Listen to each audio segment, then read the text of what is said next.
할렐루야. 네, 오늘 이 아침에 나오신 여러분들 환영하고 축복합니다. 오늘도 예수님께서 오늘도 우리와 동행하실 줄로 믿습니다. 어찌 보면 우리는 세상 속에서 숨 죽이고 아주 조용히 이렇게 눈치 보면서 모이는 것 같아요. 내놓고 자랑스럽게 모이기도 참 어려운 분위기지만 여러분들이 우리 예수님을 너무 사랑하셔서 참 고난주간 월요일 새벽에 아버지 앞에 나와 예배하고 기도하는 것을 우리 주님은 매우 기뻐하실 줄로 믿습니다. 자, 오늘은 스스로 택하신 죽음의 길, 그런 제목으로 말씀을 나누기를 원합니다. 부둣가에 사람들이 몰려 있습니다. 한 소년이 바다를 구경하다가 실수로 바다에 빠졌어요. 사람들은 그걸 바라보면서 어떻게 하면 좋으냐고, 누가 가서 구해야 되는데, 근데 그 바다 깊이가 워낙 깊고 그 바닷물이 출렁대는데 누구든 뛰어들 용기가 생기지 않습니다. 모두가 걱정만 하고 있는데 드디어 한 중년의 신사가 거기에 뛰어들었습니다. 잠시 당황하는 것 하더니 그런 출렁하면서 정신을 차리더니 어떻게 그 소년을 향해서 헤엄을 능숙하게 쳐나갑니다. 그리고 그 소년을 무사히 구조해서 안전한 무추로 끌고 나왔습니다. 그걸 보고 사람들이 박수를 치면서 환호성을 질렀습니다. 정말 멋진 사람이다. 정말 훌륭한 사람이다. 그런데 이분이 그 데리고 나온 소년을 안전한 무트로 뉘어놓더니 군중들을 향해서 한마디 했습니다. 누가 날 밀었어요? 하고 소리쳤습니다. 누가 날 밀었어요? 사실 그는 뛰어들 용기가 없었습니다. 근데 누군가가 그를 밀어서 할 수 없이 빠진 김에 그 소년을 구하게 됐다. 여러분, 우리가 이렇게 자녀들을 키워보면 자녀들이 어린 시절에 제일 듣기 싫은 소리가 뭔지 아세요? 쟤는 안 날 걸 낳았어. 사실 우리 둘만 낳고 안 낳으려고 그랬거든. 근데 쟤는 실수로 나온 애야. 피임에 실수해서 그만 나온 애가 쟤야. 아이고, 쟤는 안 나왔으면 좋았을 걸. 속도 안 썩이고. 이러면 그 아이는 기분이 어떻겠어요? 그 뭐야? 난 우리 부모 실수로 난 애야? 그럼 나는 이 땅에 태어날 필요가 없었잖아. 원래 처음부터가 삐뚤어진 인생이잖아. 이런 생각을 갖게 되는 거예요. 저는 그런 얘기 많이 들었어요. 자기 어머니하고 이모하고 대화하는 걸 들었는데, 쟤 때문에 내가 이거 재혼도 못하고 큰일이라고, 쟤를 안 낳았는데, 쟤를 안 낳았어야 하는데, 이게 너무 상처가 됐다는 거예요. 나만 없었더라면 우리 엄마 아빠가 계시니까 재혼도 하고 멋있게 살 텐데, 나 때문에 혹이 하나 달려서 재혼도 못하고 젊은 나이에 쭉 뭐냔 말이에요. 자기는 없었으면 오히려 좋았을 인생이라는, 이걸 가지고 젊은 시절을 보낸 분들의 고백이 있더라고요. 여러분, 자, 우리는 이런 생각을 해봅니다. 정말 예수님은 우리를 구원하기 위해서 자발적으로 오셨을까? 어떻게 이 땅에 와서 죽지 않으려고 애쓰시다가, 근데 죽음만은 피하려고 이렇게 몸부림치시다가 어쩔 수 없이 죽음의 자리에 던져지신 것일까? 성경은 뭐라고 말합니까?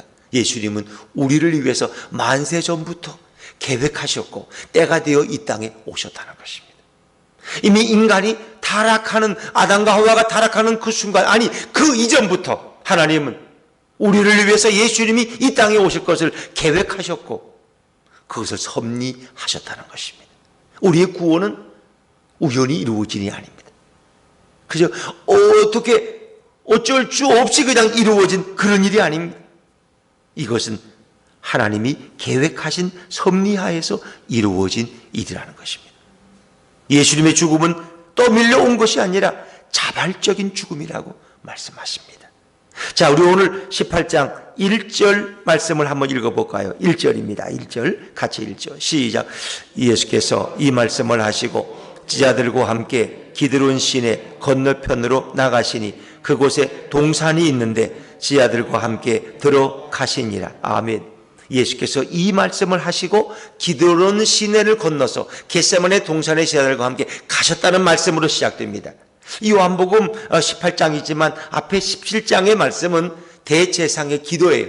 예수님이 마지막 제자들을 위해서 기도하시는, 그리고 그들에게 마지막 말씀을 전하시는 그런 광경입니다. 근데 공관복음을 보면은 예수님이 제자들과 함께 유월절 만찬을 나누시고 나서 찬양하면서 어디로? 겟세마네 동산으로 가시는 모습이에요. 그래서 우리가 알다시피 겟세마네 동산에서 예수님이 기도하십니다.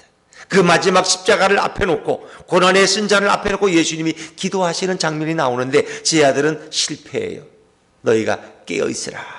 그런데 베드로와 야고보와 요한은 깊은 잠에 들어있어. 예수님이 3번이나 깨어있어. 그러다가 마지막에 이제 일어나자, 가자. 나를 잡으러 오는 사람들이 저기 왔다. 그리고 예수님은 제자들을 끌고 일어나십니다. 근데 바로 그 자리에 누가 왔느냐? 유다가 예수님을 체포할 군대들과 대제사장들과 바리새인들의 하속들을 데리고 여기에 도착을 했다는 것입니다. 자, 이제 이곳은 예수님이 오늘 기도하러 오시고 체포됐던 그 장소는 유다도 아는 곳이었어요. 자, 우리 2절 말씀을 읽어볼까요? 2절입니다. 시작. 그곳은 가끔 예수께서 제자들과 모이시는 곳이므로 예수를 파는 유다도 그곳을 알더라. 가끔, 종종 예수님은 습관을 쫓아서 그 겟세마네 동산에 오셔서 밤을 새며 기도하셨어요.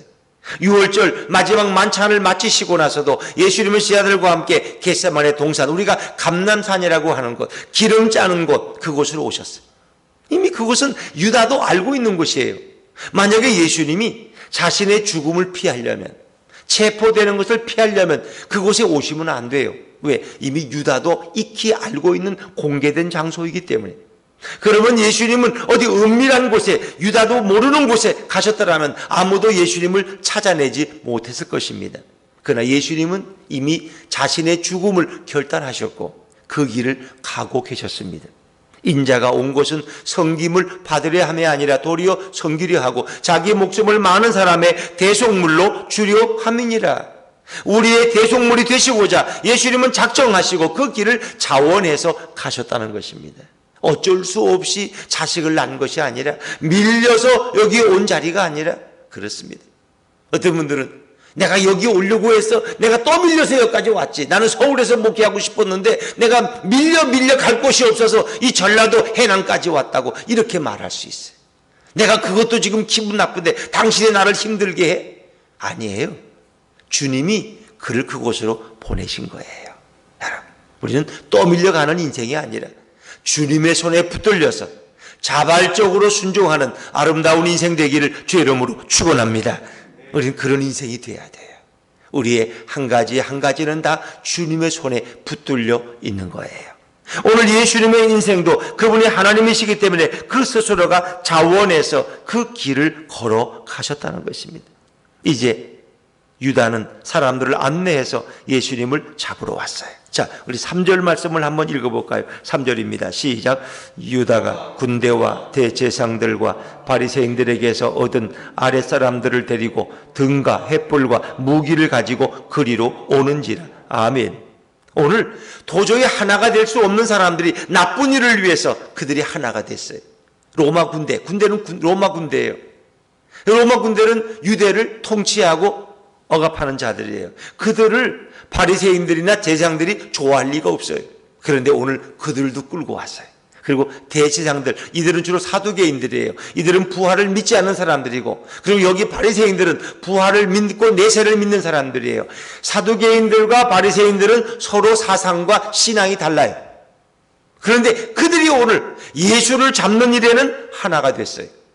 악인들은 나쁜 일에는 아주 의기투합한다니까요. 그래서 로마 군대들, 그리고 여기 대제사장들, 그리고 바리새인들에게서 얻은 아랫사람들, 이 아랫사람들이라는 성경은 하속들이라고 그러는데 이들은 성전 경비병들이에요. 지금은 경찰이에요. 여기 군대도 동원되고 경찰도 동원되고, 그리고 그 당시 유대 종교 지도자 가운데 가장 우두머리라고 하신 대제사장들까지도 동원됐어요. 그러니까 예수님을 체포하는 것은 이건 사내들인이 주도한 일이었어요. 횃불과 무기를 가지고 예수님을 잡으러 왔어요. 자, 그런데 예수님은 이미 그 모든 일을 다 아셨다는 거예요. 자, 우리 4절 말씀, 4절입니다. 시작.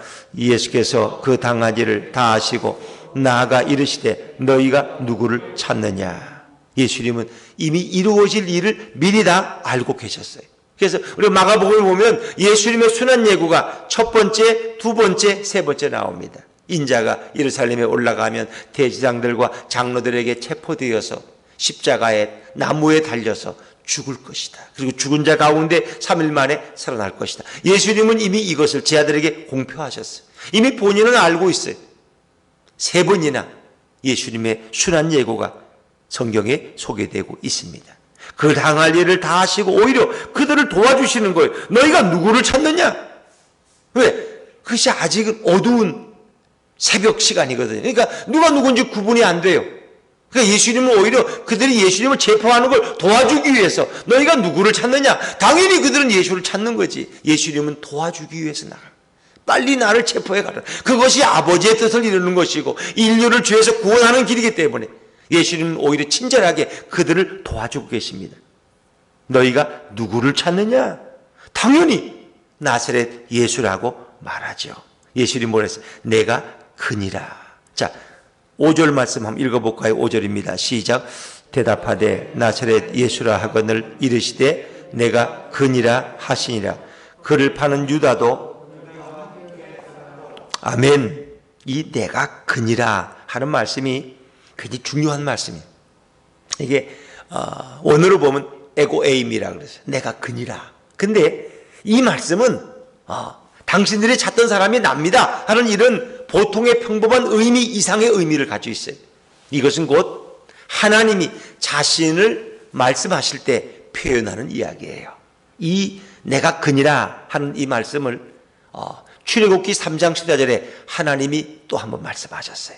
그러니까 모세가 미디안 광야에 와서 양치기 할 때 호렙산에서 하나님이 모세를 찾아오셨어요. 그런데 그 가시나무 불꽃 가운데서 아니 불이 붙었는데 연기가 안 나. 타질 않아. 불꽃만 가시던 물에 붙었어. 그래서 모세가 깜짝 놀라가지고 당신은 누구십니까? 나는 나다. 이렇게 나와요. 나는 이거 바로 에고에이미. 내가 그니라 그런 뜻이에요. 그 영어로 보면 I am who I am. 나는 나다. 그것은 하나님이 자신을 표현할 때 쓰시는 표현이에요. 그러니까 그건 내가 하나님이다. 그런 뜻이에요. 여호와 하나님이다. 그런 뜻이에요. 여호와라.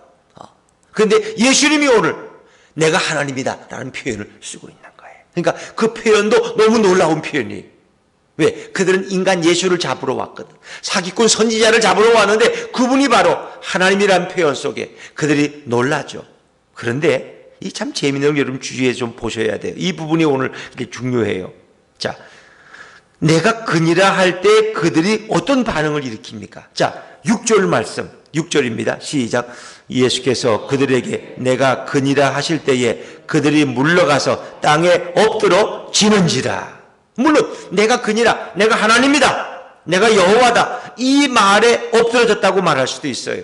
그런데 왜 그 말에 너무 충격을 받았어? 근데 예수님은 두 번째 다시 물어요. 7절에 이에 다시 누구를 찾느냐고 물으신데 그들이 말하되 나사렛 예수라 하거늘. 8절 말씀 다시 읽어볼까요? 시작. 예수께서 대답하시되 너희에게 내가 그니라 하였으니 나를 찾거든 이 사람들이 가는 것은 용납하라 하시니. 자, 두 번째 예수님은 내가 그니라고 말씀하셨어요. 그런데 6절에 첫 번째 말씀하셨을 때 그들이 물러가서 땅에 엎드러지는지라. 이 물러갔다는 건 뭐예요? 우리가 중국 영화에 보면 이게 장풍을 탁 쏘면은 사람들이 한 2m 뒤로 쫙 물러가. 왜? 장풍의 힘에 의해서. 마치 그들이 예수님을 잡으러 왔다가 그냥 자기들도 모르는 힘에 밀려서 뒤로 한 2m를 뒷걸음질지. 그리고 거기에 땅에 엎드려 버렸어. 다시 말하면 예수를 잡으러 온 사람들이 누구에게 절하고 있는 거예요? 예수님에게. 경배하고 있는 모습 아닙니까? 엎드려졌어. 그리고 얼굴을 들지 못해. 너무 두려워서. 그분이 하나님이라는 말씀에. 근데 우리가 이제 그런 의미로 따지면 그러면 두 번째 내가 그니라 할 때는 왜 그들이 놀라서 자빠지지 않았느냐 말이에요. 그러니까 우리가 그걸 구분해야 돼. 첫 번째 앞에서 6절에서 예수께서 그들에게 내가 그니라 하실 때는 신적인 음성, 하나님의 신적인 음성으로 말씀하셨어요. 내가 그니라. 근데 그 말은 인간의 말이 아니라 하나님의 음성이었어요. 그러니까 그 권위 앞에 그들은 엎드려져 버렸어요.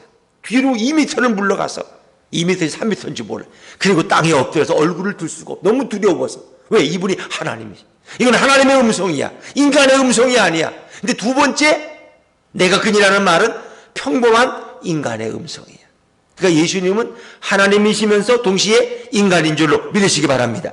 그런 신성과 인성을 동시에 가지고 계세요. 근데 첫 번째 말씀에는 하나님의 음성으로 신성으로 말씀하셨어요. 두 번째 내가 그니라는 말씀은 평범한 인간의 음성으로 말씀하셨어요. 왜 그러셨을까? 간단해. 두 번째도 신성의 음성으로 말씀하신 그들은 기절해서 다 도망가 버렸어요. 근데 예수님은 지금 그들에게 체포를 당하셔야 돼. 그래야지 하나님의 의를 이룰 수 있고 인간을 구원할 수 있어요. 그래서 예수님 두 번째는 인간의 음성으로 말씀하시는 거예요. 여러분 자세히 집에 가 돌려보세요. 앞에서도 내가 그니라. 근데 그들은 다 납작 엎드리고 두려워 헐벌 떨어. 근데 두 번째 내가 그니라 할 때 그들은 태연스럽게 예수님을 체포하러 오는 거예요.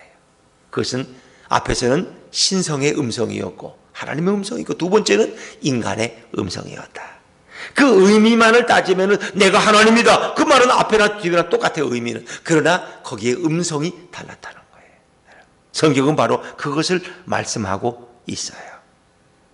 예수님은 스스로 체포되길 원하셨기 때문에 부드러운 인간의 음성으로 내가 그니라 말씀하셨어요. 자, 그러면서 예수님이 이 가운데서 한 가지를 그들에게 말씀하십니다.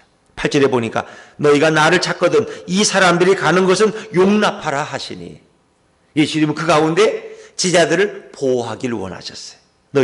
너희가 목표하는 것이 나니까 나만 잡아가고 이 제자들은 그냥 보내주라는 것입니다. 마지막까지 예수님은 제자들을 보호하기를 원하셨어요. 그 말씀은 바로 하나님의 말씀, 예언의 말씀을 응하게 하려 함이라고 성경은 표현하죠. 자, 우리 9절 말씀, 9절 한번 읽어봅니다. 시작. 이는 아버지께서 내게 주신 자 중에서 하나도 잃지 아니하여 싸움나이다 하신 말씀을 응하게 하려 함이로라. 예수님은 하나님의 말씀을 그 예언을 이루기 위해서 또 그렇게 말씀하셨다라고 성경은 거기에 대한 줄을 달아주고 있습니다. 자, 근데 10절과 11절의 말씀에 또 하나의 상황이 연출돼요. 그냥 잡아가려고 하는데 그 순간 베드로가 마침 칼을 가지고 있었어.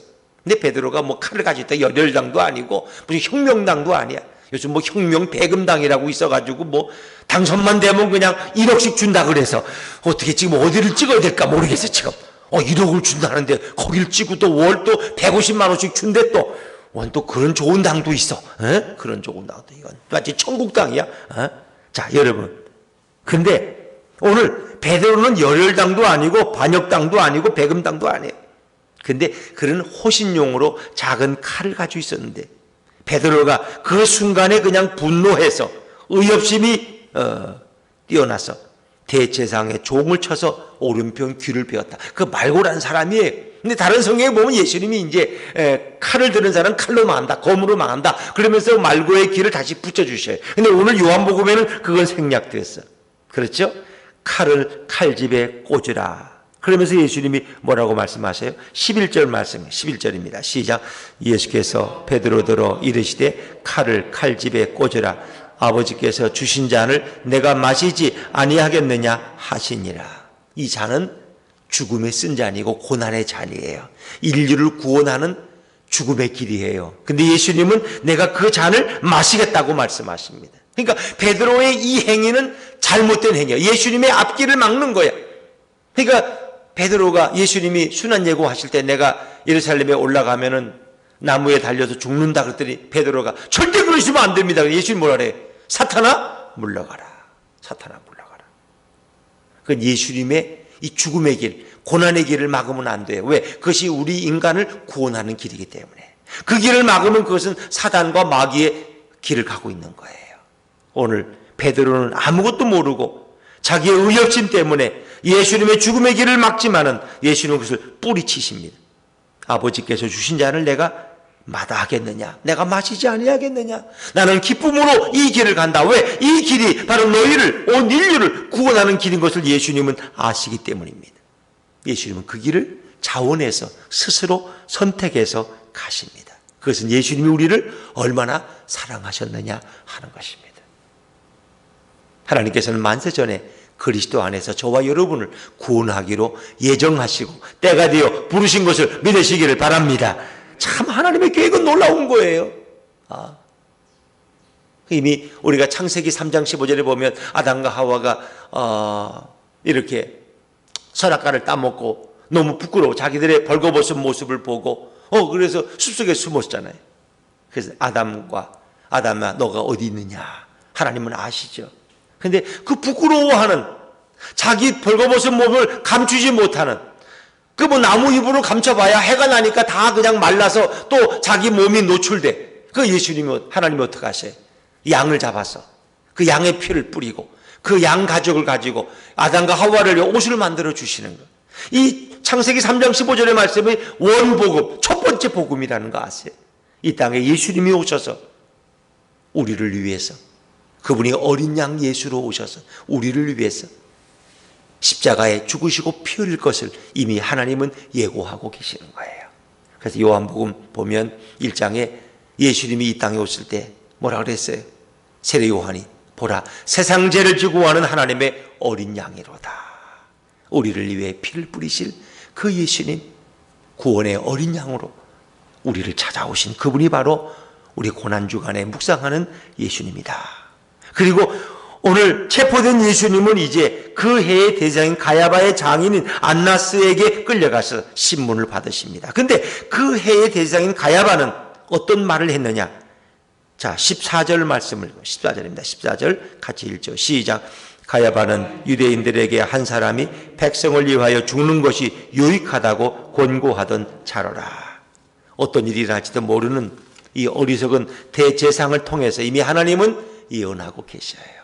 예수 그리스도 한 사람의 죽음을 통해서 온 인류가 죽음에서 건진받고 구원받을 것을, 성경은 창세기로부터 요한계시록까지 오직 한 가지 사실, 예수님이 우리를 구원하러 오시고 그분이 우리의 죄를 짊어지시고 십자가에 죽으시고 그분이 부활하심으로 우리에게 영원한 생명을 주실 것을 이미 말씀하셨고 그것을 다 이루셨어요. 그 성경에 이루어지지 않은 약속은 예수님의 재림만이 남아있는 거예요. 그분이 오셔서 우리를 다시 환영해 주시고 우리를 영원한 천국으로 이끄실 약속만이 남아있는 거예요. 우리의 믿는 도리의 사도시며 대지상이신 예수님을 깊이 생각하라 말씀합니다. 이번 주간에는, 아니 오늘은 예수님만 생각하시기를 주의 이름으로 축원합니다. 오늘은 다른 것도 생각하지, 오늘 남편도 생각하지 말고 아내도 생각하지 말고 오늘은 예수님만 생각해. 예수님이 얼마나 위대하신 분인가, 예수님이 얼마나 좋으신 분인가. 우리를 사랑하셔서 하나님이 우리의 구원을 위해서 이 땅에 보내신 그 예수님, 믿음의 주여 온전케 하시는 예수를 바라보자. 그 예수님을 바라보며 그분을 찬양하며 그분과 동행하는 복된 하루 되시기를 주의 이름으로 축원합니다. 기도하겠습니다.